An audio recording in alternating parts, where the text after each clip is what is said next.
ನಮಸ್ಕಾರ. ಹಿಂದಿನ ವಿಡಿಯೋದಲ್ಲಿಯೂ ಕೂಡ ನಾನು ನಿಮ್ಮೊಂದಿಗೆ ಸೆಕ್ಷನ್ 26ನ ಚರ್ಚೆಯನ್ನು ಮಾಡಿದ್ದೀನಿ. ಸೆಕ್ಷನ್ 26ಗೆ ಸಂಬಂಧಪಟ್ಟಂತೆ ಮೊದಲನೆಯ ಕಾನ್ಸೆಪ್ಟ್ ಡಾಯಿಂಗ್ ಡಿಕ್ಲರೇಷನನ್ನು ನಿಮ್ಮೊಂದಿಗೆ ಚರ್ಚೆ ಮಾಡಿದ್ದೀನಿ. ಆ ವಿಡಿಯೋ ಪ್ರಾರಂಭದಲ್ಲಿ ನಾನು BSA 2026 ಅಂತ ಹೇಳಿದೆ. ಇಟ್ ಈಸ್ BSA ಭಾರತೀಯ ಸಾಕ್ಷ್ಯ ಅಧಿನಿಯಂ 2023. ಅಚಾತುರ್ಯದಿಂದ ನಾನು 26 ಅಂತ ಬರೆದಿದ್ದೆ ಅಲ್ಲಿ. That's a mistake. Just I wanted to clarify. ಈಗ ಸೆಕ್ಷನ್ 26B ಇಂದ ಸೆಕ್ಷನ್ 26H ನಾವು ಚರ್ಚೆಯನ್ನು ಮಾಡ್ತೀವಿ. ಆಮೇಲೆ 27 ಕೂಡ ಚರ್ಚೆ ಮಾಡ್ತೀವಿ. 26 to 26B to H talks about statements, whereas section 27 talks about the witness. ಸಾಕ್ಷಿಯ ಬಗ್ಗೆ ಅದು ಚರ್ಚೆಯನ್ನು ಮಾಡ್ತದೆ. So my structure of teaching is like this. Section 26B, C, D ಇವೆಲ್ಲವುಗಳನ್ನು ನಾವು ನೋಡ್ತಾ ಹೋಗ್ತೀವಿ. ಮೊದಲನೇದಾಗಿ ಸೆಕ್ಷನ್ 26B ಅಥವಾ ಇದನ್ನು ಯಾವುದನ್ನಾದ್ರೂ ನೋಡಬೇಕಾದ್ರೂ ಇದಕ್ಕೆ ಸಂಬಂಧಪಟ್ಟಂತೆ ನೀವು ಪರೀಕ್ಷೆಗೆ ಒಂದು ಪ್ರಿಪ್ರೇಷನ್ ಮಾಡಬೇಕಾದ್ರೆ ಇದಕ್ಕೂ ಕೂಡ you have to write an introduction. Again introduction you have to write about the general rule of the law. General rule is 26 has got a general rule, then ABCD EFG H. ನೀವು ಅಕಸ್ಮಾತ್ ಕೋಡ್ನ ನೋಡೋದಾದರೆ, if you want to see the code is like this. Section 25 admissions not conclusive proof, but okay, not this one. Section 26 is this: statement by persons who cannot be called as witness. So this A we have completed. This A we have already completed. A we have completed. And we have also seen the four conditions.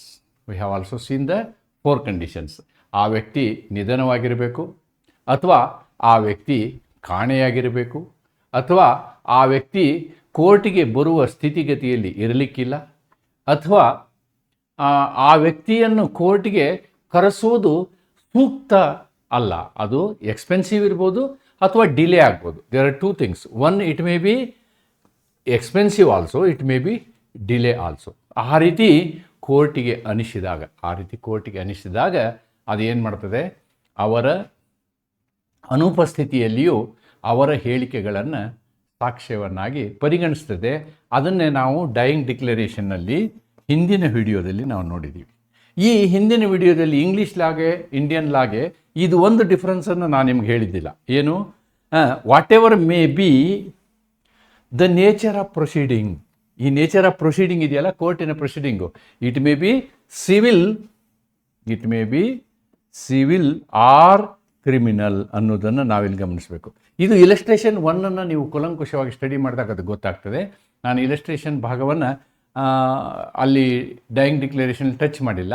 ಅದ್ರ ಬದಲು ನಾನು ನಿಮಗೆ case ಲಾಗಳನ್ನು ಹೇಳಿದ್ದೀನಿ. ಒಂದು ನೆನ್ಪಿಟ್ಕೊಳ್ಳಿ, Stephen's ಮಾಡಿದಂತಹ evidence act ಇದೆಯಲ್ಲ, ಹಿಂದಿನ ಕಾಮನ್ ಲಾ ಪ್ರೊಸೀಡಿಂಗ್ಸ್ನ ಎಲ್ಲ ಕೇಸುಗಳ ಒಂದು ಸಂಕಲನ ಇದು ಅಂತ ಹೇಳ್ಬೋದು, ಎವಿಡೆನ್ಸ್ ಆ್ಯಕ್ಟ್. ಆದ್ದರಿಂದ ನಾನು ಇಂಗ್ಲೀಷ್ ಪ್ರಕರಣಗಳನ್ನೇ ಹೆಚ್ಚು ನಾನು ಇಲ್ಲಿ ನಿಮ್ಮ ಮುಂದೆ ತಂದಿದ್ದೀನಿ.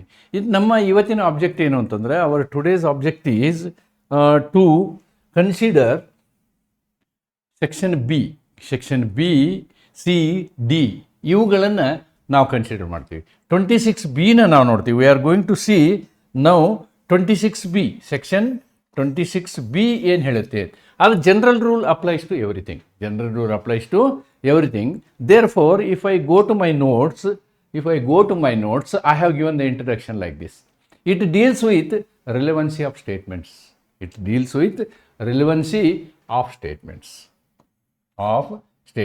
ಹೇಳಿಕೆಗಳು made by persons. All those four things: who is dead, who is incapable, whose attendance cannot be procured, okay, or delay, right? So all these things 1, 2, 3 and 4 ಈ ಕಾರಣಗಳಿಂದ ಕೋರ್ಟಿಗೆ ಬರಲಿಕ್ಕೆ ಆಗಲಾರದಂತಹ ವ್ಯಕ್ತಿಯನ್ನು. ಸೊ ಈ ವಿಡಿಯೋದಲ್ಲಿ ನಾನು ಇದನ್ನು ಯಾಕೆ ಬರ್ತೀನಿ ಅಂದರೆ, this is dealt in previous video, previous class.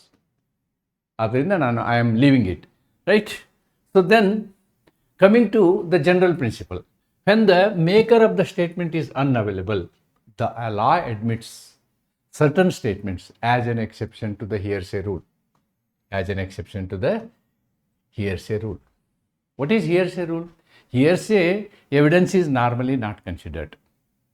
ಒಬ್ಬ ವ್ಯಕ್ತಿಯ ಹೇಳಿಕೆಯನ್ನು ನಾವು ಪಾಟಿ ಸವಾಲಿಲ್ಲದೆ ಒಪ್ಕೊಳ್ಳೋಕ್ಕಾಗಲ್ಲ. ಆದರೆ ಕೆಲವು ಸಂದರ್ಭದಲ್ಲಿ ಆ ವ್ಯಕ್ತಿಯನ್ನು ನ್ಯಾಯಾಲಯಕ್ಕೆ ತರುವುದು ಅಸಾಧ್ಯವಾಗಿರ್ತದೆ. ಅಂತಹ ಸಂದರ್ಭದಲ್ಲಿ, ವಿಶೇಷ ಸಂದರ್ಭಗಳಲ್ಲಿ 6 ಸಂದರ್ಭಗಳು, ABCD, ABCDEFGH 8 ಸಂದರ್ಭಗಳಲ್ಲಿ ನಾವೇನು ಮಾಡ್ತೀವಿ ಅಂದರೆ, ವ್ಯಕ್ತಿ ಇಲ್ಲದೆ ಹೋದರೂ ಕೂಡ ಅವನ್ನ 3ನೇ ವ್ಯಕ್ತಿ ಹೇಳಿದ್ದನ್ನು ನಾವೇನು ಮಾಡ್ತೀವಿ, ಕನ್ಸಿಡರ್ ಮಾಡ್ತೀವಿ ಅಥವಾ ಗಮನಿಸ್ತೀವಿ ಅಥವಾ ಅವುಗಳನ್ನ ಕಾಗ್ನಿಸೆನ್ಸ್ ತಗೋತೀವಿ, ಓಕೆ, ಅನುಮತಿಸ್ತೀವಿ ಅಂಥೇಳಿ ಹೇಳುವಂಥದ್ದು. ಆದ್ದರಿಂದ ಅವು ಹಿಯರ್ಸೆ ಆದರೂ ಕೂಡ, 3ನೇ ವ್ಯಕ್ತಿ ಅಂದರೆ ಹಿಯರ್ಸೆ ಆದರೂ ಕೂಡ ನಾವು ಅವನ್ನ ಅನುಮತಿಸ್ತೀವಿ. ಯಾವ ಸಂದರ್ಭದಲ್ಲಿ ಈ 4 ಷರತ್ತುಗಳು ಆಗಬೇಕು? The person is dead, the person cannot be found, the person become incapable of evidence, attendance cannot be procured without unreasonable delay or expenses. ಯಾವುದೇ ವ್ಯಕ್ತಿ ಮೃತಪಟ್ಟಿರಬೇಕು, ವ್ಯಕ್ತಿ ಕಾಣೆಯಾಗಿರಬೇಕು, ವ್ಯಕ್ತಿ ಸಾಕ್ಷ್ಯ ನೀಡಲು ಅಸಮರ್ಥನಾಗಿರಬೇಕು, ಅಥವಾ ಅವನನ್ನು ಕರೆಸುವುದು ಸಮಂಜಸವಾಗಿರಲಿಕ್ಕಿಲ್ಲ. ಇಂತಹ ಸಂದರ್ಭಗಳಲ್ಲಿ ನಾವು ಅವುಗಳನ್ನ ಕನ್ಸಿಡರ್ ಮಾಡ್ತೀವಿ. It is almost like a repetition what I have told in my previous video, but I am coming to section 26B. Statement made in the ordinary course of business. ಸಾಮಾನ್ಯ ವ್ಯವಹಾರದ ಪ್ರಕ್ರಿಯೆಯಲ್ಲಿ ಮಾಡಿದಂತಹ ಹೇಳಿಕೆಗಳು. Again, these statements may be oral, all those things are here. The statement may be, ನೋಡಿ, written or verbal. The statements may be written or verbal. ಯಾವುದಾದ್ರೂ ಇರ್ಬೋದು. That statement may be anything ಅನ್ನೋದನ್ನು ನಾವಿಲ್ಲಿ ಗಮನಿಸಬೇಕು. ಓಕೆ, ಆದ್ದರಿಂದ ಇಲ್ಲಿ ನೋಡಿ, statement made by a person in the ordinary course of business or relevant. ಎಂತಹ ಹೇಳಿಕೆಗಳವು? ಯಾವ ವ್ಯಕ್ತಿ ಕೋರ್ಟಿಗೆ ಬರಲು ಅಸಾಧ್ಯವಿಲ್ಲವೋ ಅವನು ಮಾಡಿದಂತಹ ಈ ವ್ಯವಹಾರಗಳನ್ನು ನಾವೇನು ಮಾಡ್ತೀವಿ, ಹೇಳಿಕೆ ಅಂತ ತಗೊಳ್ತೀವಿ. It will be admitted as a relevant fact. The statement is admitted as a relevant fact though person is not available before the court. ಯಾವುದು? Entries made in accounts books, bank records, ಬ್ಯಾಂಕ್ನ ಲೆಡ್ಜರ್ಗಳು, letters and emails in routine business. ಅವನು ಸಾಯುವುದಕ್ಕಿಂತ ಮೊದಲು ಬರೆದಂತಹ ಇಮೇಲ್ಗಳು, ಲೆಟರ್ಗಳು. Okay, registers maintained by a public servant. Register maintained by anybody. For example, ಒಂದು ಮಾರ್ವಾಡಿ ಅಂಗಡಿ ಇತ್ತಂದ್ರೆ ಅವರು ಡೈಲಿ ಬುಕ್ ಬರೆದಿರ್ತಾರೆ, ಟ್ರಾನ್ಸಾಕ್ಷನ್ ಪುಸ್ತಕ ಬರೆದಿರ್ತಾರೆ. Even that is also relevant. ಇವುಗಳನ್ನು ನಾವೇನು ಮಾಡ್ತೀವಿ, ಸಮಂಜಸ ಸಾಕ್ಷ್ಯ ಎಂದು ತೆಗೆದುಕೊಳ್ತೀವಿ. Illustration: a cashier makes daily entries. Cash book ಅಂತ ಇರುತ್ತೆ ಅವ್ರದ್ದು, in the cash book and later dies. Those entries are relevant. ಅವನು ಸಾಕ್ಷಿ ಹೇಳೋಕ್ಕಿಲ್ಲ ಅಂಥೇಳಿ ನಾವು ಆ ಕ್ಯಾಶ್ ಬುಕ್ನ ಇರ್ರೆಲೆವೆಂಟ್ ಅಂತ ಹೇಳೋಕ್ಕಾಗಲ್ಲ. Okay, the case law is here. Price versus Torrington. A delivery book, ನೋಡಿ, the delivery book was held to be a good evidence. What is delivery book? ಯಾವುದೇ ಒಬ್ಬ ವ್ಯಕ್ತಿ ಯಾವುದೇ ವಸ್ತುಗಳನ್ನ ಡೆಲಿವರಿ ಮಾಡ್ತಿದ್ದ ಅಂತಂದರೆ ಅದರಲ್ಲಿ ಒಂದು ಪುಸ್ತಕ ಇರ್ತದೆ, ಅದರಲ್ಲಿ ಒಂದು ಸಿಗ್ನೇಚರ್ ತೊಗೊಂಡು ಬರ್ತಾನೆ ಕೊಟ್ಟಿದ್ದಕ್ಕೆ. That is delivery book, right? Regular business records. ನೀವು ಯಾವುದೇ ಬಿಸ್ನೆಸ್ನಲ್ಲಿ ರೆಗ್ಯುಲರ್ ಆಗಿ ಮಾಡುವಂಥ ರೆಕಾರ್ಡ್ಗಳನ್ನು, ಅವುಗಳನ್ನು ನಾವು ಆ ವ್ಯಕ್ತಿ ಅನುಪಸ್ಥಿತಿಯಲ್ಲಿಯೂ ಕೂಡ ಸಮಂಜಸ ತಥ್ಯಗಳೆಂದು ಭಾವಿಸುತ್ತೇವೆ, ಹೇಳಿಕೆಗಳೆಂದು ಭಾವಿಸ್ತೇವೆ ಅಂತಕ್ಕಂಥದ್ದು. So 26C talks about statements against own interest. ನೋಡಿ, a statement is relevant if it is against pecuniary or proprietary interest of the maker. ಅಂದರೆ ನಾವು ಕನ್ಫೆಷನ್ ಅಂತ ಹೇಳ್ತೀವಲ್ಲ, ಆ ಥರ ಇದೆ ಇದು. ಕನ್ಫೆಷನ್ನ ಕಾನ್ಸೆಪ್ಟು ಇಲ್ಲಿ ನಾವು ನೋಡ್ಬೋದು. ಯಾವುದೇ ಒಬ್ಬ ವ್ಯಕ್ತಿ ಕನ್ಫೆಷನಲ್ಲಿ ಏನಾಗಿರ್ತದೆ, ಅವನು ಬದುಕಿರ್ತಾನೆ, ಅವನು ಬದುಕಿ ಕೋರ್ಟ್ ಮುಂದೆ ತಾನೇ ಹೇಳ್ತಾನೆ. That is confession. ಆದರೆ ಇದು ಹಾಗಲ್ಲ. 26ಅಲ್ಲಿರುವಂಥದ್ದು exception to hearsay. What is here? ಇವನು ಏನೋ ಒಂದು ಹೇಳಿಕೆಯನ್ನು ಅಥವಾ ಸ್ಟೇಟ್ಮೆಂಟನ್ನು ಮಾಡಿರ್ತಾನೆ, ಅವನು ಸತ್ತು ಹೋದ ಮೇಲೆ ನಮಗದು ಸಿಗ್ತದೆ ಆ ಸ್ಟೇಟ್ಮೆಂಟು. ಆದರೆ ಅದನ್ನೇನಾದರೂ ನಾವು ಕೋರ್ಟ್ ಮುಂದೆ ತಂದರೆ ಅದು ಅವನ ವಿರುದ್ಧನೇ ಸಾಕ್ಷಿ ಆಗುತ್ತೆ, ಅದು ಅವನ ವಿರುದ್ಧನೇ ಸಾಕ್ಷಿ ಆಗುತ್ತೆ. ಅಂತಹ ಒಂದನ್ನು ಕೂಡ ನಾವೇನು ಮಾಡ್ತೀವಿ, will take it as evidence. A statement is relevant, a statement is relevant. Hello. ಈ statement is relevant if it is against pecuniary or proprietary interest of the maker. ಅಂದರೆ ಯಾರು ಹೇಳಿಕೆಯನ್ನು ಕೊಡ್ತಾರೋ ಅವರಿಗೆ ವಿರುದ್ಧವಾದಂತಹ ಹಣಕಾಸಿನ ಅಥವಾ ಆಸ್ತಿಯ ವಿಷಯದಲ್ಲಿರುವಂತಹ ಹೇಳಿಕೆ ಅಂತ ಅದರ ಅರ್ಥ. If it exposes the maker to civil or criminal liability. ಒಂದು ವೇಳೆ ಅವನು ಬದುಕಿದ್ರೆ ಅವನ ಮೇಲೆ ಅದು ಲಯಬಿಲಿಟಿನೇ ಆಗ್ತಿತ್ತು ಅಂತ, ಅಂತಹ ಒಂದು ಹೇಳಿಕೆಗಳನ್ನು ನಾವು ತೆಗೆದುಕೊಳ್ತೀವಿ. ಒಂದು ಇಲಸ್ಟ್ರೇಷನನ್ನು ನಾನು ಇಲ್ಲಿ ಕೊಟ್ಟಿದ್ದೀನಿ. I owe 50,000 rupees to Ravi. ರವಿಗೆ ನಾನು 50,000 ರೂಪಾಯಿ ಹಣವನ್ನು ಕೊಡಬೇಕು ಅಂಥೇಳಿ ನಾನು ನನ್ನ ಡೈರಿ ಒಳಗೆ ಬರೆದಿಟ್ಟಿರ್ತೀನಿ. ಇದನ್ನು ಕೋರ್ಟ್ ಮುಂದೆ ತೆಗೆದುಕೊಂಡು ಬರ್ತಾನೆ. ಯಾರು? ರವಿ ತೆಗೆದುಕೊಂಡು ಬರ್ತಾನೆ. ನೋಡಿ ಸರ್, ಅವನ ಹಿಂದೆ ಡೈರಿಯಲ್ಲಿ ಹೀಗೆ ಬರೆದಿಟ್ಟಿದ್ದ. It becomes a relevant fact, it becomes a good evidence. The statement is relevant. ಆ ವ್ಯಕ್ತಿ ಇಲ್ಲ, ಸತ್ತೋಗಿದ್ದಾನೆ. ಆದರೆ ಅವನ ಡೈರಿಯಲ್ಲಿ ಬರೆದಿಟ್ಟು ಹೋಗಿದ್ದಾನೆ, ನಾನು ರವಿಯವರಿಗೆ 50,000 ರೂಪಾಯಿ ಕೊಡಬೇಕು ಅಂತಕ್ಕಂಥದ್ದನ್ನು ಬರೆದಿಟ್ಟು ಹೋಗಿದ್ದಾನೆ. ಆ ಒಂದು ದಾಖಲೆಯನ್ನು ಕೋರ್ಟ್ ಮುಂದೆ ಕೊಟ್ಟಾಗ ಅದನ್ನು ಕ್ರಾಸ್ ಎಕ್ಸಾಮಿನೇಷನ್ ಮಾಡೋಕ್ಕಾಗಲ್ಲ. ಬಟ್ ಅದು ಅವನದೇ ಡೈರಿ ಅನ್ನೋದು ಕೋರ್ಟಿಗೆ ಮನವರಿಕೆಯಾದ ಸಂದರ್ಭದಲ್ಲಿ ಅಂತಹ ಒಂದು ಸಾಕ್ಷ್ಯವನ್ನು ಕೋರ್ಟ್ ಏನು ಮಾಡ್ತದೆ, ರಿಲೆವೆಂಟ್ ಅಂಥೇಳಿ ತೆಗೆದುಕೊಳ್ತದೆ. Yes, for this there is a English case law, 1808 case law. Is there a declaration against one's own interest is considered as trustworthy? Entries made by a deceased male midwife in a day book that he delivered woman of a child on certain day. ಅವನು ಒಂದು ಮಗುವಿನ ಜನನವನ್ನು ಮಾಡಿಸಿರ್ತಾನೆ, ಹೆರಿಗೆ ಏನು ಮಾಡಿಸಿರ್ತಾನೆ ಅಂತ ಹೇಳ್ಬೋದು. And that he was paid for it were held to be evidence of the date of birth of the child. ನೋಡಿ, ಆ ಮಗುವಿನ ಹುಟ್ಟಿದ ದಿನಾಂಕವನ್ನು ಹೇಳಲಿಕ್ಕೆ ಈ ಸ್ಟೇಟ್ಮೆಂಟ್ ಏನಾಗ್ತದೆ, ಪ್ರೂಫ್ ಆಗ್ತದೆ. The statement that he had been paid was regarded as being against the declarant's interest. ಅವನು ನನಗೆ ಅಥವಾ ಅವನ ರಿಲೇಷನ್ ಲೀಗಲ್ ಹೇರು ನಮಗೆ ದುಡ್ಡು ಬಂದಿಲ್ಲ ಅಂತ ಹೇಳಿ ನನಗೆ ಕೇಸ್ ಹಾಕಿದರೆ, ನಾನು ಕೊಟ್ಟಿದ್ದೆ ಅಂಥೇಳಿ ಅವನು ಸ್ಟೇಟ್ಮೆಂಟನ್ನು ಬರೆದಿಟ್ಟಿದ್ರೆ, ಯಾವುದರಲ್ಲಿ, ಆ ಡೈರಿನಲ್ಲಿ ನನಗೆ ದುಡ್ಡು ಕೊಟ್ಟಿದ್ದಾರೆ ಹೆರಿಗೆ ಮಾಡಿಸಿದ್ದಕ್ಕೆ ಅಂತ ಬರೆದಿಟ್ಟಿದ್ರೆ, that is against his interest. That is about the section. People ordinarily do not make false statements against their own interest. This is the principle. ಯಾರೋ ತಮ್ಮ ಪರ್ಸನಲ್ ವಿಷಯದಲ್ಲಿ ಏನಾದರೂ ಬರ್ಕೊಂಡಿರೋದಿದೆಯಲ್ಲ, ಅದನ್ನು ಯಾರೂ ತಪ್ಪು ಬರೆದಿರೋದಿಲ್ಲ, ತಪ್ಪು ಹೇಳಿಕೆಯನ್ನು ಕೊಡೋದಿಲ್ಲ, ಅವ್ರ ವಿರುದ್ಧನೇ ಹೇಳಿಕೆ ಕೊಡೋದಲ್ಲ. ಅದು ನ್ಯಾಚುರಲ್ ಇರುತ್ತೆ, ಆಮೇಲೆ ಅವ್ರ ವಿರುದ್ಧ ಅದು ಆಗುತ್ತೆ ಅನ್ನೋದನ್ನು ನಾವಿಲ್ಲಿ ಗಮನಿಸ್ತೀವಿ. Section 26D, what it talks about.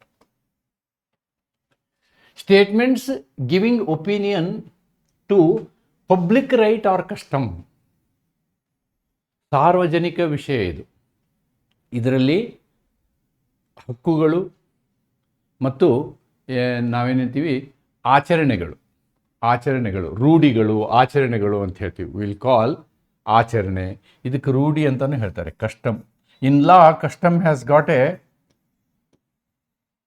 It's special rule cannot oppose custom if the custom is good. Custom prevails. If custom is bad and anti-societal, then rule overrides custom. That is the basic principle. Statements expressing opinion about public rights. ಯಾವುದೇ ಒಂದು ಹೇಳಿಕೆ, ಸಾರ್ವಜನಿಕ ಹಕ್ಕುಗಳ ಬಗ್ಗೆ ಇರುವಂತಹ ಯಾವುದೇ ಒಂದು ಹೇಳಿಕೆ ಮಾಡಿದ್ದು ಆ ವ್ಯಕ್ತಿ ಎಲ್ಲದ ಕಾಲದಲ್ಲಿ ಅದು ರಿಲೆವೆಂಟ್ ಆಗುತ್ತೆ. ಅಥವಾ ಸಾಮಾಜಿಕ ರೂಢಿಗಳ, ಸಂಪ್ರದಾಯಗಳ ಬಗ್ಗೆ ಮಾಡಿದಂತಹ ಹೇಳಿಕೆಗಳು, ಅಥವಾ ಮ್ಯಾಟರ್ಸ್ ಆಫ್ ಜನರಲ್ ಇಂಟ್ರೆಸ್ಟ್ ಅಂದರೆ ಸಮಾಜಕ್ಕೆ ಸಂಬಂಧಪಟ್ಟಂತಹ ವಿಷಯ, ಸಾಮಾಜಿಕವಾಗಿ ಪ್ರಮುಖವಾದಂತಹ ವಿಷಯ ಬಗ್ಗೆ ಇದ್ದಂತಹ ಹೇಳಿಕೆಗಳನ್ನು ಏನು ಮಾಡ್ತದೆ, ರಿಲಿವೆಂಟ್ ಅಂತೇಳಿ ನಾವು 26D ಕನ್ಸಿಡರ್ ಮಾಡ್ತೀವಿ. If made before the controversy arises, ನೋಡಿ this condition is very important. ಆ ಒಂದು ವಿಷಯ ಕಾಂಟ್ರವರ್ಸಿ ಆಗೋದಕ್ಕಿಂತ ಮೊದಲು, ಆ ಒಂದು ವಿಷಯ ವಿವಾದದ ವಿಷಯ ಆಗುವುದಕ್ಕಿಂತ ಮೊದಲು ಹೇಳಿದಂತಹ ಹೇಳಿಕೆಗಳಿದಾವಲ್ಲ, ಅಂತಹ ಹೇಳಿಕೆಗಳನ್ನು ಏನು ಮಾಡ್ತೀವಿ ನಾವು, ರೆಲಿವೆಂಟ್ ಅಂತ ತಗೊಳ್ತೀವಿ. If we want to give an example here, ಒಬ್ಬ ಆ ಹಳ್ಳಿಯ ವಯಸ್ಸಾದ ಮನುಷ್ಯ, ಹಿರಿಯರು ಅಂತ ಹೇಳ್ತಾರೆ. ಹಿರಿಯರು ಏನು ಹೇಳ್ತಾರೆ, States that villagers have used A pathways for 70 years. ನೋಡಿ, ಒಂದು ಕಾಲದಾರಿಯನ್ನು 70 ವರ್ಷಗಳಿಂದ ಉಪಯೋಗ ಮಾಡ್ತಿದ್ರು ಅಂಥೇಳಿ ಯಾವುದೋ ಒಬ್ಬ ಹಿರಿಯರು ಹೇಳಿದ್ದನ್ನು ಅದಕ್ಕೆ ದಾಖಲೆ ಇದ್ದರೆ ಅದನ್ನು ಕೋರ್ಟ್ ಮುಂದೆ ತರಬಹುದು. That is the concept. After his death the statement is relevant. After his death the statement is relevant according to section 26D, right? So this is the principle. Old declarations are valuable, proving customary rights. ಪ್ರಾಚೀನ ಹೇಳಿಕೆಗಳು ಸಂಪ್ರದಾಯದ ಹಕ್ಕುಗಳನ್ನು ಸಾಬೀತುಪಡಿಸುತ್ತವೆ ಅನ್ನೋದನ್ನು ನಾವಿಲ್ಲಿ ತಿಳ್ಕೊಬೇಕು. Then 26E, statements relating to relationship. ನೋಡಿ, ಇದು ರಕ್ತ ಸಂಬಂಧದ ಬಗ್ಗೆ ಮಾತಾಡ್ತದೆ. ರಕ್ತ ಸಂಬಂಧದ ವಿಷಯವನ್ನು ಇಲ್ಲಿ ಮಾತಾಡ್ತದೆ. ಏನು, statement concerning the existence of relationship by blood, marriage or adoption or relevant if the maker had special knowledge. ನೋಡಿ, ಯಾವುದೋ ಅಣ್ತಮ್ಮಂದಿರ ಜಗಳ, ಗಂಡ ಹೆಂಡತಿ ಜಗಳ, ಅಥವಾ ವಿಲ್ಗೆ ಸಂಬಂಧಪಟ್ಟಂಥ ಜಗಳ, ಈ ಥರದ್ದಿದ್ದಾಗ ಈ ಹಿರಿಯರಾದಂಥವರು, ಅವರ ತಂದೆಯೋ ಅಣ್ಣನೋ ತಮ್ಮನೋ, ಅವನು ಮಾಡಿದಂತಹ ಒಂದು ಹೇಳಿಕೆಯ ದಾಖಲೆ ಸಿಕ್ಕರೆ ಆ ದಾಖಲೆ ಏನಾಗ್ತದೆ, ರಿಲಿವೆಂಟ್ ಆಗ್ತದೆ. A deceased grandmother states that A and B are cousins. A ಮತ್ತು ಬಿಗಳು ಇಬ್ಬರು ಅಣ್ಣತಮ್ಮರು ಅಂಥೇಳಿ ಒಬ್ಬ ಅಜ್ಜಿ ಹೇಳ್ತಾಳೆ. ಅಜ್ಜಿ ಹೇಳಿದಂಥ ಒಂದು ದಾಖಲೆ ಸಿಗುತ್ತದೆ. ಆ ದಾಖಲೆ ಏನಾಗ್ತದೆ, it becomes relevant because she knows, she has a special knowledge, she has a ವಿಶೇಷವಾದಂತಹ ಜ್ಞಾನ ಅವಳಿಗಿರುವುದರಿಂದ ಆ ರೀತಿ ಹೇಳ್ತಾರೆ. ಅಂಥವುಗಳನ್ನು ಕೂಡ ನಾವೇನು ಮಾಡ್ತೀವಿ, ರಿಲಿವೆಂಟ್ ಅಂಥೇಳಿ ತಗೊಳ್ತೀವಿ. ಇನ್ನು ಡೊಲ್ಗೋಬಿಂದ ಪರ್ಷಿಯಾ ವರ್ಸಸ್ ನೆಮಾಯ್ ಚರಣ್ ಮಿಶ್ರಾ, ಈ ಪ್ರಕರಣ 1959 ಪ್ರಕರಣದಲ್ಲಿ ಫ್ಯಾಮಿಲಿ ರೆಪ್ಯುಟೇಷನ್ ಆ್ಯಂಡ್ ಡಿಕ್ಲರೇಷನ್ಸ್. ನೋಡಿ, ಫ್ಯಾಮಿಲಿಗೆ ಸಂಬಂಧಪಟ್ಟಂತಹ reputation and declarations are relevant to prove pedigree ಅಂದರೆ ಇದಕ್ಕೆ ನಾವು ಫ್ಯಾಮಿಲಿ ಟ್ರೀ ಅಂತೀವಿ. It is called family tree. ವಂಶವೃಕ್ಷ ಅಂತಾರೆ ಇದಕ್ಕೆ, ವಂಶವೃಕ್ಷ ಅಂತಾರೆ. ವಂಶಾವಳಿಯನ್ನು ಕುಟುಂಬದ ಹೇಳಿಕೆಗಳು ಮತ್ತು ಕುಟುಂಬದ ಖ್ಯಾತಿಯ ಮೂಲಕ ನಾವೇನು ಮಾಡ್ಬೋದು, ಸಾಬೀತುಪಡಿಸ್ಬೋದು ಅನ್ನೋದನ್ನು ಈ ಪ್ರಕರಣದಲ್ಲಿ ಹೇಳಲಾಗಿದೆ. That's all about relationship. Then 26F talks about statements relating to family affairs and documents. Here it is something different. Documents, what are all the documents? Partition deed, will, okay, Vanshavali, all these things. Statements of wills, family deeds, genealogies, inscriptions, similar documents. It actually talks about the real document. ಈಗ ಒಂದು ವಾಟ್ನಿ ಪತ್ರ ಮಾಡಿಸಿರ್ತೀವಿ ಅಥವಾ will ಮಾಡಿಸಿರ್ತೀವಿ, ಇಂಥದ್ರ ಬಗ್ಗೆ. A family tree maintained for generations shows that C is adopted son of D, right? ಈ ಥರದನ್ನು consider ಮಾಡುವಂಥದ್ದನ್ನು ಈ ಸೆಕ್ಷನ್ ಹೇಳುತ್ತೆ.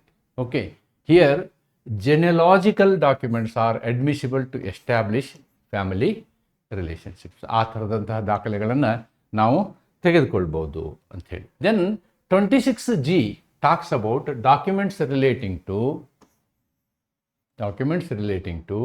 transactions maintained in section 11. Section 11ನಲ್ಲಿ ನಾವು ಏನು ಮಾಡ್ತೀವಿ ಅಂತಂದರೆ ಕಸ್ಟಮರಿ ರೈಟ್ಸ್ನ ನೋಡ್ತೀವಿ. ಸೊ ಇದಕ್ಕೆ ಸಂಬಂಧಪಟ್ಟಂಥದ್ದೂ ಸೆಕ್ಷನ್ 11 ಏನು ಮಾಡ್ತದೆ, it is not talking about dead people, it is not talking about people are missing, right? Here it is talking about persons who can come and give statement. But the same thing, if these people are dead, if these people are not available to give witness, not available as witness, then instead of this section, this 26G will apply. 26G will apply as a hearsay evidence. This is real evidence, that is hearsay evidence. Statements contained in documents relating to transaction by which rights or customs were created. Okay, claimed, modified, recognized, asserted or denied are relevant. ಇವೆಲ್ಲವ ನೋಡಿ, ಈ sale deed ಬಗ್ಗೆ, ಇದು forged ಇದೆಯಾ, ಚೆನ್ನಾಗಿದೆಯಾ, ಒಳ್ಳೆಯದಿದೆ, gift deed ಬಗ್ಗೆ, partition deed ಬಗ್ಗೆ, grant order ಬಗ್ಗೆ, ರೆವಿನ್ಯೂ ರಿಕಾರ್ಡ್ಸ್ ಬಗ್ಗೆ ಇರ್ತಕ್ಕಂತಹ ಏನು ದಾಖಲೆಗಳಿದಾವಲ್ಲ, ಹಳೆಯ ದಾಖಲೆಗಳನ್ನು ಯಾರು ದಾಖಲೆ ಮಾಡಿರ್ತಾರೋ ಅವ್ರು ಇಲ್ಲಂದರೂ ಕೂಡ ನಾವು ಅವನ್ನ ರಿಲೆವೆಂಟ್ ದಾಖಲೆ ಅಂಥೇಳಿ ತೆಗೆದುಕೊಳ್ತೀವಿ. A old partition deed, as, I was talking about this only, that temple pathway is open to public. ನೋಡಿ, ಹಳೆಯ ಪಾರ್ಟಿಷನ್ ಡೀಡ್ನಲ್ಲಿ ದಾಖಲೆ ಇತ್ತು ಅಂತಂದರೆ ಅದನ್ನು ತೊಗೊಳ್ತೀವಿ ನಾವು. ಆ ದಾಖಲೆ ಮಾಡಿದವ್ರು ಇರೋದಿಲ್ಲ, but that is taken as relevant ಅಂತಕ್ಕಂಥದ್ದು ಇಲ್ಲಿ important. 26H talks about special persons expressing feelings or impressions relevant to the matter in question. Several persons, ನೋಡಿ, ಸೈಮಲ್ಟೇನಿಯಸ್ಲಿ ಎಕ್ಸ್ಪ್ರೆಸ್ ಫೀಲಿಂಗ್ಸ್ ಎಲ್ಲ ಸೇರಿಕೊಂಡು ಒಂದು ಸಾರ್ವಜನಿಕ ಅಭಿಪ್ರಾಯ ಅಂತೀವಿ ನಾವು ಅದಕ್ಕೆ.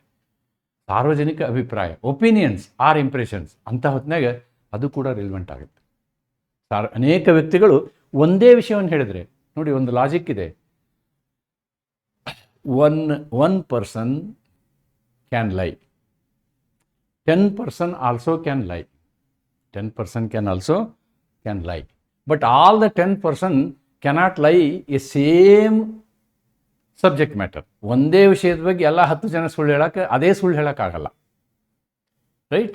ಅವರ ವ್ಯತ್ಯಾಸ ಇರ್ತದೆ. ಆದರೆ ಎಲ್ಲರೂ ಒಂದೇ ಹೇಳ್ತಾರಂದ್ರೆ ಅದು ಸತ್ಯ ಅಂತದರ ಅರ್ಥ. ಅದು ಸತ್ಯ ಅಂತಕ್ಕಂಥದ್ದನ್ನು ಇಲ್ಲಿ ನಾವು ತಿಳ್ಕೊಳ್ತೀವಿ. ನೋಡಿ, people in a village repeatedly refer to a pond as public pond. ಒಂದು ಕೆರೆಯನ್ನು ತೋರಿಸಿ ಜನ ಯಾವಾಗಲೂ ನೋಡ್ರಿ ಅದು ಸಾರ್ವಜನಿಕ ಕೆರೆ, ಸರಕಾರಿ ಕೆರೆ ಅದು ಅಂಥೇಳಿ ಹಗಲೆಲ್ಲ ಮಾತಾಡ್ಕೊತಿರ್ತಾರೆ. That is taken as a relevant fact. That is taken as a to prove it as a public property ಅಂತ ಹೇಳೋದಕ್ಕೆ it is taken as a proof. Common reputation and collective expressions may prove public rights, customs and social facts. That is all possible. 5 Section 26 is an exemption to hearsay ಅಂತಕ್ಕಂಥದ್ದನ್ನು ನಾನು ಹೇಳಿದ್ದೀನಿ. I have made it as a note form. Normally a person must testify. ಯಾವುದೇ ಒಬ್ಬ ಹೇಳಿಕೆಯನ್ನು ಕೊಟ್ಟಾಗ statement, what is statement? Statement when it is given by a person we call him as a witness. When he is a witness he is subjected to cross examination. He is subjected to cross examination. ಆದರೆ ಇಲ್ಲೇನಾಗುತ್ತೆ, cross ಎಕ್ಸಾಮಿನೇಷನ್ಗೆ ಸ್ಕೋಪೇ ಇರೋದಿಲ್ಲ. There is no scope for cross examination. However the maker is unavailable. Here the maker is unavailable and the circumstances indicate trustworthiness. ಅವನು ಇಲ್ಲಂದ್ರೂ ಕೂಡ ಆ ಒಂದು ಸಂದರ್ಭಗಳು ಏನು ಹೇಳ್ತೇವೆ ಅಂದರೆ, ಇಲ್ಲ ಅವನು ಅವತ್ತು ಹೇಳಿದಂತಹ ಮಾತಿದೆಯಲ್ಲ ಅದು ಸತ್ಯವಾಗಿದೆ, ನಂಬಲು ಅರ್ಹವಾದಂಥದ್ದಿದೆ ಅನ್ನುವಂತಹ ಸಂದರ್ಭದಲ್ಲಿ section 26 places its role. Section 26 places its role from A to H. From A to H ಈ ವಿಷಯದಲ್ಲಿ, ಎ ಟು ಹೆಚ್ ವಿಷಯ ನಾವು ಇಷ್ಟ ತನಕ ಚರ್ಚೆ ಮಾಡಿದ್ವಲ್ಲ, ಆ ವಿಷಯದಲ್ಲಿ ಹಿಯರ್ಸೇ ಎವಿಡೆನ್ಸ್ ಈಸ್ ಪರ್ಮಿಟೆಡ್ ಅನ್ನೋದನ್ನು ನಾವು ಈ ಎಕ್ಸ್ಪ್ಲನೇಷನಿಂದನೂ ಕೂಡ ಹೇಳ್ಬೋದು. So the same thing whatever we have discussed. ಸಿ 26ರಲ್ಲಿ ನಾವೇನು ಹೇಳ್ತೀವಿ, ಸಾಮಾನ್ಯ ವ್ಯವಹಾರದ ಪ್ರಕ್ರಿಯೆ. 26C ಅಗೇನೆಸ್ಟ್ ವ್ಯಕ್ತಿಯ ವಿರುದ್ಧವಾದ ಹೇಳಿಕೆ, ಅಗೇನೆಸ್ಟ್ ಇಂಟ್ರೆಸ್ಟ್ ಆಫ್ ಸೆಲ್ಫ್, ಸ್ವಹಿತಕ್ಕೆ ವಿರುದ್ಧವಾದಂಥ ಹೇಳಿಕೆ. ಈ 26D ಸಾರ್ವಜನಿಕ ಹಕ್ಕುಗಳ ಬಗ್ಗೆ ಮಾತಾಡ್ತದೆ. 26C ರಿಲೇಷನ್ಸ್ ಬಗ್ಗೆ, ಎಸ್ಪೆಷಲಿ ಬ್ಲಡ್ ರಿಲೇಷನ್ಶಿಪ್, ರಕ್ತ ಸಂಬಂಧದ ಬಗ್ಗೆ ಹೇಳ್ತದೆ.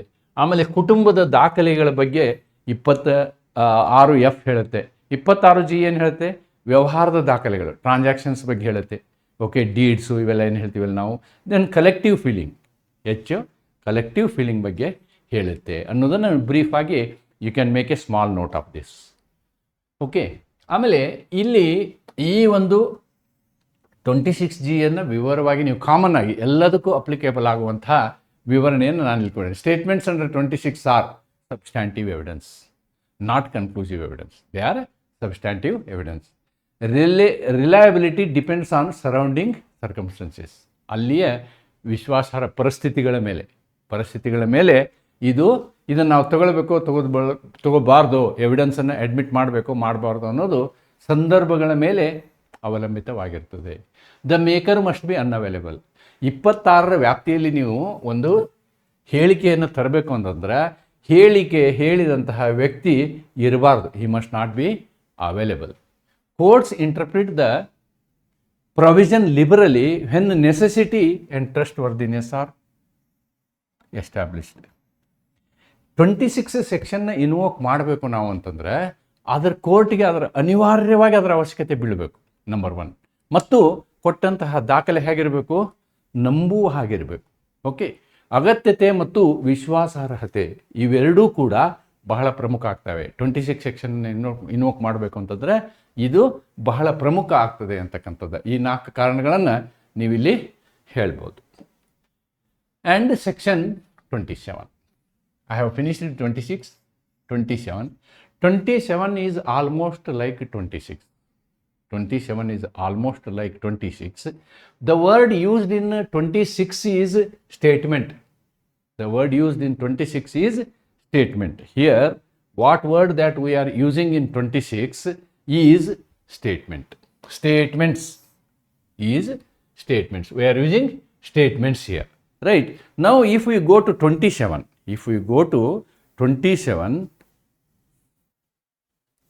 the word used, you can appreciate. Yes, 27. Here, the word used is relevancy. Here, the word used is relevancy. The word used is relevancy. See, they have not used the word, not relevance, evidence. The word used here is evidence. Now, let me read. Relevancy of certain evidence for proving in subsequent proceedings the truth of facts therein stated. Evidence given by a witness. Important. These 2 words are very important. So, with these 2 words, I can straight away explain you the concept of 28. Evidence given by a witness. ನಾನು ಅಲ್ಲಿ ಇದನ್ನು underline ಮಾಡಿದ್ದೆ. Evidence given by a witness. Here, witness is not live.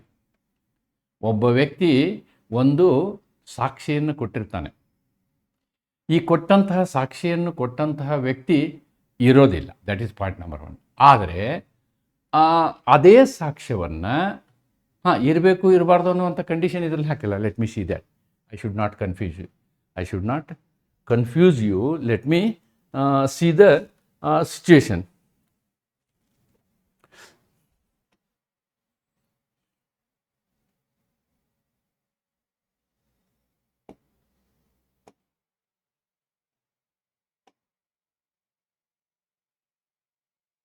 Yes, relevancy of certain evidence for proving in subsequent proceeding truth of facts therein. Evidence given by a witness in a judicial proceeding or before any person authorized by law,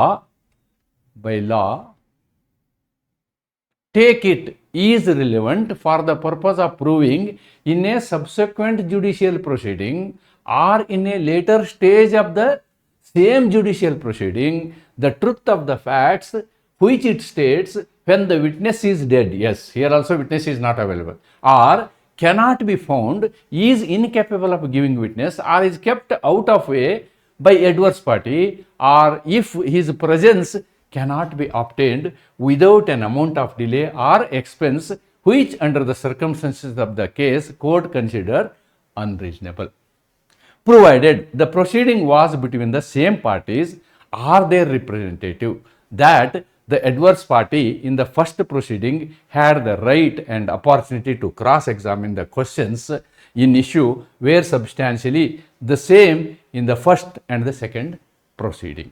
Yes, here certain very important, what is not there earlier are there here. Those things I have to explain you here. The first thing is take it relevant for the purpose of proving. ನೋಡಿ, there is a first case, ಒಂದು case ಇದೆ. This is case number 1, C1 case number. Here witness is given. So this is taken as evidence. Okay. ಇದನ್ನು ನಾವು ಸಾಕ್ಷ್ಯವಾಗಿ ಪರಿಗಣಿಸಿದ್ದೀವಿ. ಇದನ್ನೇ ನಾವೇನು ಮಾಡ್ಬೋದು, for proving, ಇನ್ನೊಂದು ಏನಾದರೂ ನಾವು ಪ್ರೂವ್ ಮಾಡೋದಕ್ಕೆ, ಯಾವಾಗ in a subsequent judicial proceeding there is one more case 2. ಈ ಕೇಸ್ 2ನಲ್ಲಿ ಇವನು ಯಾವುದೇ ಒಂದು ವಿಷಯ ಇತ್ತು ಅಂತ ಇಟ್ಕೊಳ್ಳಿ, ಆವಾಗ ಇಲ್ಲಿ ಕೊಟ್ಟಂತಹ ಎವಿಡೆನ್ಸನ್ನು ನಾವೇನು ಮಾಡ್ಬೋದು, ಕೇಸ್ 2ಗೂ ಅದನ್ನೊಂದು ಎವಿಡೆನ್ಸ್ ಆಗಿ ಮಾಡ್ಬೋದು, ಅದನ್ನೊಂದು ಸಾಕ್ಷ್ಯವಾಗಿ ಮಾಡಬಹುದು. ಯಾವ ಸಂದರ್ಭದಲ್ಲಿ? Or in a later stage of the same judicial proceeding. ಇದೇ ಸಿ1ನೇ ಮತ್ತೆ ಸ್ವಲ್ಪ ದಿನಗಳ ನಂತರ, ಇದು say in January 26 it was done. Now this is May 26ನಲ್ಲಿ ಇದೇ ಕೇಸಿನ ಪ್ರಕರಣ ಮುಂದುವರೆದಿದೆ. ಇಂತಹ ಸಂದರ್ಭದಲ್ಲಿಯೂ ಈ ಎವಿಡೆನ್ಸನ್ನು ನಾವು ಇಲ್ಲಿ ಮುಂದೆ ತಂದು ಅದೇ ಎವಿಡೆನ್ಸನ್ನು ಕೋರ್ಟ್ ಮುಂದೆ ಪ್ರೊಡ್ಯೂಸ್ ಮಾಡ್ಬೋದು. ಅವತ್ತಿನ ದಿವಸ ಸಾಕ್ಷ್ಯವನ್ನು ಈ ರೀತಿ ಹೇಳಿದ್ದಾರೆ, ಆ ಸಾಕ್ಷ್ಯವನ್ನು ನಾನು ಈ ಒಂದು ಕಾರಣಕ್ಕಾಗಿಯೂ ನಾನು ಇಲ್ಲಿ ತರ್ತಾ ಇದ್ದೀನಿ ಅಂಥೇಳಿ ಹೇಳ್ಬೋದು. These are the 2 situations. ನಾವು ಯಾವ ಸಂದರ್ಭದಲ್ಲಿ? When the witness is dead. ಆ ಒಬ್ಬ ಸಾಕ್ಷಿ ಏನಾಗಿರಬೇಕು? ಸತ್ತು ಹೋಗಿರಬೇಕು. ಕ್ಯಾನಾಟ್ ಬಿ ಫೌಂಡ್, ಅವನು ಕಾಣೆಯಾಗಿರಬೇಕು, ಮಿಸ್ಸಿಂಗ್ ಇರಬೇಕು. ಇನ್ಕ್ಯಾಪೇಬಲ್, ಅವನು ಬರಲು ಸಾಧ್ಯವಿಲ್ಲದೆ ಇರಬೇಕು. ಅಥವಾ he is present, he taking him cannot be obtained with an amount of delay or expenditure. ಇದು ಇರಬಾರ್ದು. ಇವೆಲ್ಲವೂ ಸೆಕ್ಷನ್ 26 ಅಲ್ಲಿದ್ದಾವೆ. ಆದರೆ ಇಲ್ಲಿ ಇನ್ನೊಂದಿದೆ. ಏನು? What is that one? Is kept out of way by the adverse party. ಯಾವನ ವಿರುದ್ಧ ಅವನು ಸಾಕ್ಷ್ಯವನ್ನು ಕೊಟ್ಟಿರ್ತಾನೋ ಆ ವ್ಯಕ್ತಿ ಇವನನ್ನು ಬರಲಾರ್ದ ಹಾಗೆ ನೋಡ್ಕೋತಾನೆ. ಅಲ್ಲಿ 4 ಕಂಡೀಷನ್ ಇದು. This is 5th condition. ಇವೆಲ್ಲ ಸಂದರ್ಭದಲ್ಲಿಯೂ ಮೊದಲೇ ಕೊಟ್ಟಂತಹ ಸಾಕ್ಷ್ಯವನ್ನು, ಒಬ್ಬ ವಿಟ್ನೆಸ್ ಕೊಟ್ಟಂತಹ ಸಾಕ್ಷ್ಯವನ್ನು ಅದೇ ಪ್ರಕರಣದಲ್ಲಿ ಮುಂದಿನ ದಿನಗಳಲ್ಲಿ ಅಥವಾ ಇನ್ನೊಂದು ಪ್ರಕರಣಗಳಲ್ಲಿ ಉಪಯೋಗ ಮಾಡಬಹುದು. ಅದನ್ನು ನಾವು ಸಮಂಜಸ ಎಂದು ತೆಗೆದುಕೊಳ್ಳುತ್ತೇವೆ. ಎಂತಹ ಸಂದರ್ಭದಲ್ಲಿ? ಪ್ರೊವೈಡೆಡ್. ಯಾವ ಸಂದರ್ಭದಲ್ಲಿ ಅಂತಂದರೆ, ಆ ಪ್ರಕರಣ ಅದೇ ಪಾರ್ಟಿಗಳ ಮಧ್ಯೆ ಇರಬೇಕು. For example, if C1 is between A and B, ಇಲ್ಲಿ automatically this is between A and B. ಆದರೆ ಸಬ್ಸೆಕ್ವೆಂಟ್ ಪ್ರಕರಣದಲ್ಲಿ ಇದು ಏನಾಗಿರಬೇಕು? A ಆ್ಯಂಡ್ B ಮಧ್ಯೆ ಇರಬೇಕು. Dispute should be between A and B. Same parties or their legal representatives. ಅಥವಾ ನೋಡಿ, provided the proceeding between the same parties are their representative, legal representatives, that the adverse party in the first party. ನೋಡಿ, ಇಲ್ಲಿ ಯಾರ ವಿರುದ್ಧ witness ಕೊಡಲಾಗಿರುತ್ತೋ ಆ ವಿರುದ್ಧ witness ಕೊಟ್ಟಂತಹ ವ್ಯಕ್ತಿ ಇದಾನಲ್ಲ, ಅವನಿಗೆ ಇಲ್ಲಿ ಕೊಟ್ಟಂತಹ ಎವಿಡೆನ್ಸನ್ನು ಕ್ರಾಸ್ ಎಕ್ಸಾಮಿನ್ ಮಾಡಲಿಕ್ಕೆ ಅವಕಾಶ ಇರಬೇಕು. ಅವನಿಗೆ ಕ್ರಾಸ್ ಎಕ್ಸಾಮಿನ್ ಮಾಡಲಿಕ್ಕೆ ಅವಕಾಶ ಕೊಟ್ಟಿರಬೇಕು ಈ ಮೊದಲನೇ ಸಂದರ್ಭದಲ್ಲಿ. ಅಂದಾಗ ಮಾತ್ರ ಇದು ಅಪ್ಲಿಕೇಬಲ್ ಆಗುತ್ತೆ, ಇಲ್ಲಾಂದ್ರೆ ಅಪ್ಲಿಕೇಬಲ್ ಆಗೋದಿಲ್ಲ. Right? So it is both in criminal and in civil. ಎರಡೂ ಕೇಸಲ್ಲಿ. ಕ್ರಿಮಿನಲ್ ಕೇಸಲ್ಲಿ ಸೇಮ್ ಪಾರ್ಟಿ ಅಂದರೆ ಏನು ಅಂತ ಎಕ್ಸ್ಪ್ಲೇನ್ ಮಾಡಿದ್ದಾರೆ. A criminal trial or enquiry shall be deemed to be proceeding between the prosecutor and the accused. ಆವಾಗ ಅವ್ರ party, instead of A and B, party becomes state versus accused. So ಇವ್ರ party ಆಗ್ತಾರೆ. That's the explanation given. ಅಂದರೆ ಎರಡೂ ಸಂದರ್ಭದಲ್ಲಿಯೂ section 27 apply ಆಗುತ್ತೆ. Now let me focus on my notes. See, judicial proceeding. The witness is dead. Again, the conditions are same. What is? Witness is dead, cannot be found. He can become giving and cannot be produced without, and the witness he has become incapable of, cannot be produced without expense. And this is very important. And stopped to give statement by adverse party. ಇದು important, ಇದನ್ನು ಬರ್ಕೋಬೇಕು. By adverse party. ಇದು ಕೂಡ important. ಇದೊಂದು 5ನೇ condition. 4ನೇ condition ಇವೆಲ್ಲ section 26 ಇದ್ದಾವೆ. ಆದರೆ ಈ 5ನೇ ಕಂಡೀಷನ್ ಏನಿದೆಯಲ್ಲ, here 4 conditions are there. Here 4 + 1, 4 are there, +1 is stopping by adverse party. The earlier proceeding was between the same parties and their representatives. ನೀವೆಲ್ಲಿ ಎವಿಡೆನ್ಸ್ ಕೊಟ್ಟಿರ್ತೀರಿ ಅದೇ ಪಾರ್ಟಿಗಳು ಇಲ್ಲಿ ಇರಬೇಕು ಅಥವಾ ಅವರ ಲೀಗಲ್ ಹೇರ್ಸ್ ಇರಬೇಕು, ಲೀಗಲ್ ರಿಪ್ರೆಸೆಂಟೇಟಿವ್ಸ್ ಇರಬೇಕು. Adverse party has the right and opportunity to cross examine. ನೋಡಿ, ಎಡ್ವರ್ಸ್ ಪಾರ್ಟಿ ಹ್ಯಾಡ್ ಅಪಾರ್ಚುನಿಟಿ. ಅವನಿಗೆ ಮೊದಲನೆಯ ಪ್ರಸಂಗದಲ್ಲಿ, ಸಾಕ್ಷ್ಯ ಹೇಳಿದ ಪ್ರಸಂಗದಲ್ಲಿ ಅವನಿಗೆ ಕ್ರಾಸ್ ಎಕ್ಸಾಮಿನ್ ಮಾಡಲಿಕ್ಕೆ ಅವಕಾಶ ಇದ್ದಿರಬೇಕು. Issues in both proceedings were substantially same. This is another very important thing. ಎರಡೂ ಪ್ರಕರಣಗಳಲ್ಲಿ ಅದೇ ವಿಷಯ, ಮೋಟ ಅಂತ ಹೇಳ್ತಾರೆ. ಅಂದರೆ ಪ್ರೈಮಾ ಫೇಸೆ ಎರಡೂ ಪ್ರಸಂಗಗಳಲ್ಲಿ ವಿಷಯ ಅಂದರೆ ಫ್ಯಾಕ್ಟ್ ಇನ್ ಇಶ್ಯೂ ಒಂದೇ ಆಗಿರಬೇಕು ಅಂತಕ್ಕಂಥ. ಇಂಥ ಸಂದರ್ಭದಲ್ಲಿ ಸೆಕ್ಷನ್ 27 ಏನು ಹೇಳ್ತಂದರೆ, ಹಳೆಯ ಸಾಕ್ಷ್ಯವನ್ನು ಹೊಸ ಸಂದರ್ಭದಲ್ಲಿ ಹಳೆಯ ಪ್ರಕರಣದಲ್ಲಾಗಲಿ ಅಥವಾ ಮತ್ತೊಂದು ಪ್ರಕರಣದಲ್ಲಾಗಲಿ ಅದನ್ನು ಸಮಂಜಸ ಸಾಕ್ಷ್ಯವೆಂದು ಪರಿಗಣಿಸಬಹುದು ಅನ್ನೋದನ್ನು ಸೆಕ್ಷನ್ 27 ಹೇಳುತ್ತೆ. ಅದನ್ನೇ ಇಲ್ಲಿ ಕನ್ನಡದಲ್ಲಿ ಕೊಟ್ಟಿದ್ದೀವಿ, right? One situation I must explain. For example, in complaint